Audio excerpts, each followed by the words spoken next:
Welcome back to week 3 of my savings challenge. I'm so excited that you're here, and I'm so excited to share an update on how I've been doing this past week with my savings goal. But before I do that, I was looking over my boys' civic lesson for next week, and I thought I would read a small portion of it to you just because it fits in so perfectly with savings and budgeting. So next week, they're going to be talking about independence and interdependence. And so this section here is called financial stability. So it says, it is increasingly expensive to live independently and to support a family. Many people find themselves struggling to keep up with grocery bills, rent, or mortgage payments on their home, car expenses, medical expenses, and other common costs. Often purchases are made on credit cards, leading to large debts owed and an additional monthly bill.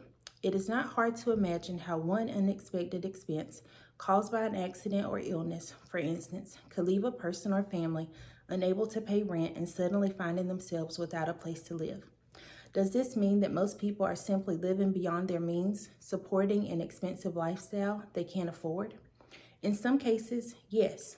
There are certainly many people who continue to spend more than they earn because they like buying new things and consider shopping a form of entertainment. Some like to travel or go out to restaurants, concerts, movies, and plays and end up spending more than they can afford on vacations and entertainment. However, there are many more people who are doing their very best to live on what they earn. A responsible citizen plans a financial budget and lives within it. This leads to financial security, having enough money for daily expenses and entertainment, as well as saving money for emergencies and for the future. So when I read this, it really resonated with me because I thought back to when my husband and I were trying to get out of debt. We had some credit card payments, but our overall majority was student loans. But even in what we were trying to pay off for that and just making the regular payments on it, it just seemed like such a daunting task. And to be honest, it wasn't until I found Money Saving Mom, which led me to Dave Ramsey, that we really started to make a headway on that and we were able to get out of debt. But as I was reading about the entertainment and stuff, I was telling my kids a story this past week. When I was pregnant with my oldest, my husband had taken me to a restaurant in Asheville called Tamarins, and it was absolutely delicious.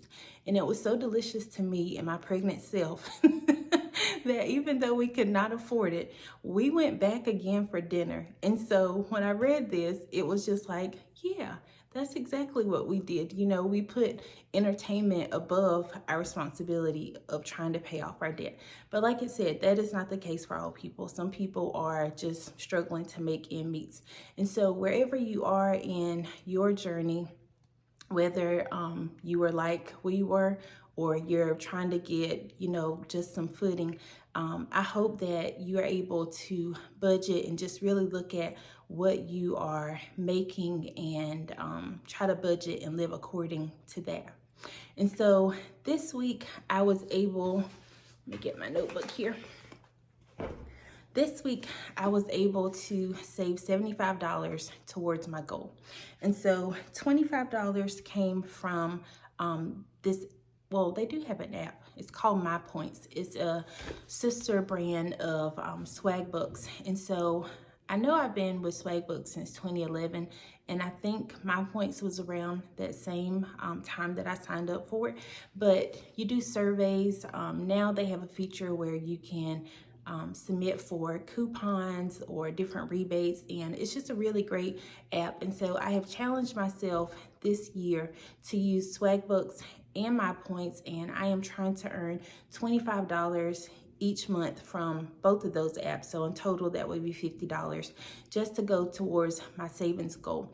And I remember one year, Swagbooks in particular, my husband and I, when we were sort of at the beginning of our debt journey, I challenged myself to earn $25. And over the course of the year, I was able to do it. And we used that, was it $300? I think we used that to pay for our Christmas gifts for our family. Was really small at that time because I think it was just Starling.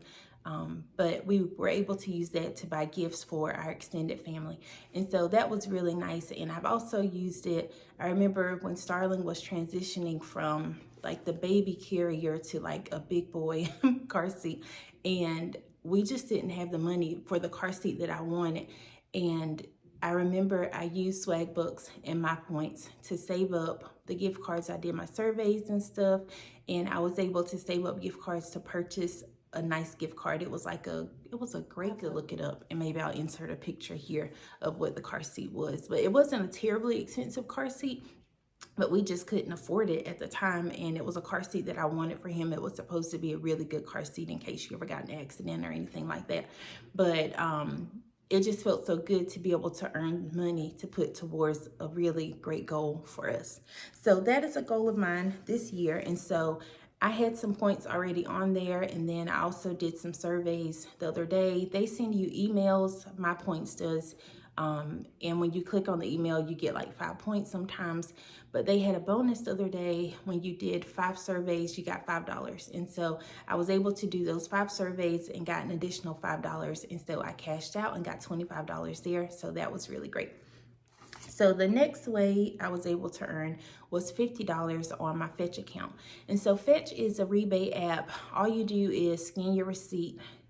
Every time you scan your receipt, you get about 2 cents. But sometimes they have special offers, and when you do a special offer, depending on what it is, you get points back for that. Now, they have different gift cards for like Kroger and Walmart and Target, but the amount that they also have Home Goods and Marshalls and places like that. But the amount that you cash out, it depends on the store. Like, I think I was looking at some store. What was it? Home Goods, I think it was, or like the Home Goods, TJ Maxx, I guess they're all under the same brand. To cash out for them for a $50 gift card, it was like 5,200 points, whereas another store might just be 50,000 points. So I decided to cash out for a Delta gift card, and here is why. So last year, my husband and I, we both turned 40, and one of the things that my husband wanted to do for his 40th birthday was to go to a Dallas Cowboys game. So my husband is a huge Dallas fan, and he's never actually been to one of their games. I don't think he's been to, well, I think he did go to a game, maybe, in Philadelphia one time. But he has not seen, or was it? I don't remember. But he has not been to their stadium. And so that was something that he really wanted to do last year. But because of some expenses that we had and just it didn't align with what we had available, we were not able to do it. And so I sort of been mulling over, like, where are we going to go? What are we going to do? And I thought about that and how sad it made me feel that he wasn't able to go where he wanted for his 40th birthday. We actually just stayed at home. But I thought about that and I said, well, this is a perfect time. So I've been researching this week. Plane tickets, even though it won't be until May, I think is whenever the football teams start releasing their schedules and stuff. So it'll be a while before I will officially know how much the plane costs and stuff will be. But I just went ahead and sort of played around with some days in November to see possibly like if they have any home games at that time, how much it would cost. And so when I saw that Delta was on Fetch, I thought this would be a perfect way to start saving towards that, because my husband is a Delta member. Whenever he has to fly for work, he has points and stuff with them already. And he actually had enough points at the beginning of last January from flying back and forth for work that we were able to get 5 plane tickets for all of us. And I think it was like $20. So he had a lot of tickets, but he has not, or a lot of points, but he has not been flying.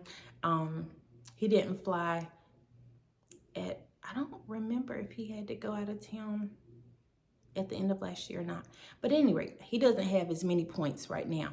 But I'm hoping that with the gift cards, then I'll be able to do that. So I will leave a link for Fetch and also for MyPoints if you all are interested in signing up for that.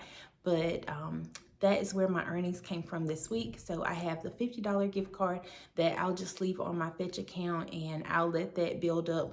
I don't know how many gift cards I'll get from that. I scan all my receipts to Fetch, but it just really depends on your what you're purchasing is how you get additional points. And so if there's no offers that I see, then it might just stick at $50, but we'll see. I'm hopeful that I'll at least be able to get $100 towards it, but we'll see.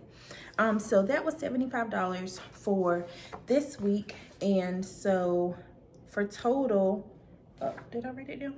Yeah. In total for the past 3 weeks, I'm at $178.01.